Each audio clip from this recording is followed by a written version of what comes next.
In the daily political brawling over asylum seekers, there's one key issue both major parties are happy to ignore. That's the millions of dollars in compensation paid to detainees over claims the government has breached its duty of care in detention centres. And experts warn of huge costs beyond compensation, costs that are never discussed because they're all being settled out of court. National Affairs correspondent Heather Ewart reports.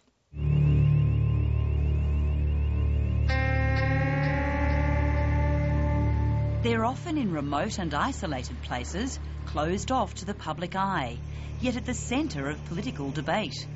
Australian detention centres, on government estimates, cost around $160 million a year to run. But there's a hidden cost to taxpayers seldom talked about.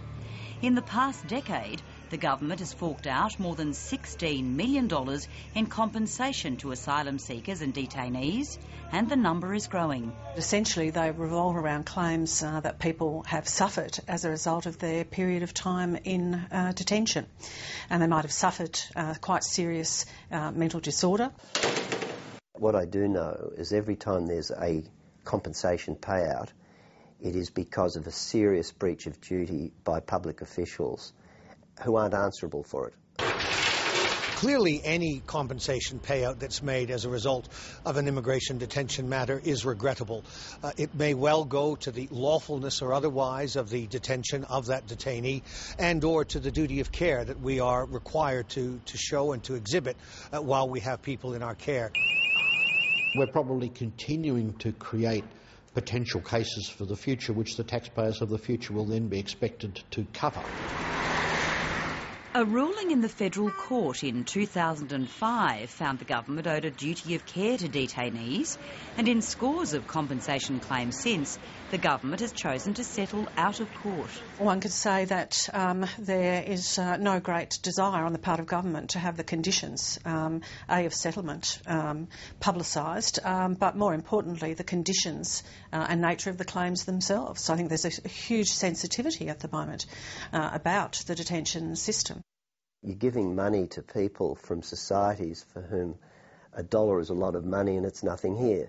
So they're claims that are not that difficult to settle, and the government, by having settlements that are confidential, mean they're avoiding creating precedents, but more importantly, they're avoiding exposure of the system in the court process, where I think they would have a lot to fear. We would much rather than see claims resolved privately through mediation.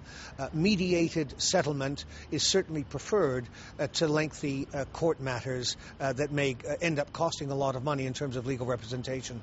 The taxpayers, if they're not alerted to what's going on, are not really in a position to make an informed judgment about what the costs of a system of mandatory detention might be.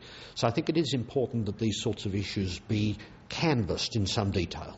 Because of confidentiality clauses, there's not a lot of detail available. What is known is the government paid out about $8 million to 55 detainees and asylum seekers in the past 2 years. And in the 9 years before that, there were 54 compensation cases, including that of Cornelia Rao. It was this case where Australian resident Cornelia Rao was awarded